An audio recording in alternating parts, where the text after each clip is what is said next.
This is the crematory of Dr. Francis LeMoyne. The stove that you're viewing right now is the original stove that was in the prep room of the local crematory.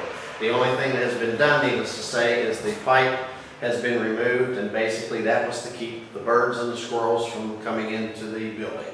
The Baron de Palm is and was the first person cremated in the LeMoyne Crematory in Washington, PA. He drew quite a crowd for the cremation since it was totally unpopular item at that time.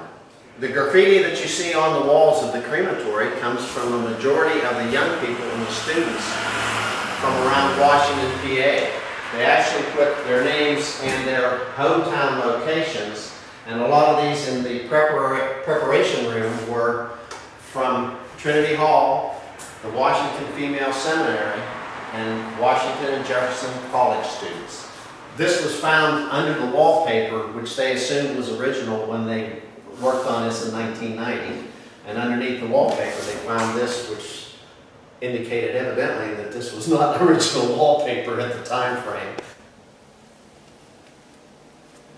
It is very exceptionally heavy and has a peephole in it so that they could look in to see the condition or what was going on, you know, with the body being cremated at the time.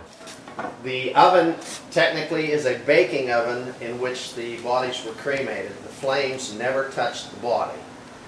The flames were created in the bottom chamber by burning coal and coke, as in the steel mills, and the flames therefore never touched the body. The big door that was previously seen would be clamped up in place on the baking oven.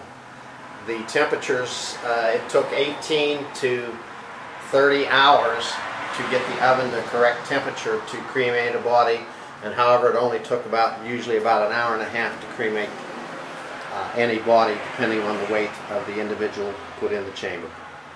The papers that Dr. LeMoyne has written was the health and sanitation, and he makes mention of religion also in there. Personally, I think this is one great building because it's a typical old thing. It hasn't been screwed up. You know how we do things, and you know, I mean, it's a wonder nobody had sold it and made a garage out of it or a small apartment or something. Like I say, it's untouched, and the restoration consists of a lot of cleanup and a new metal roof. And his ashes are set underneath the headstone here. He was way ahead of his times.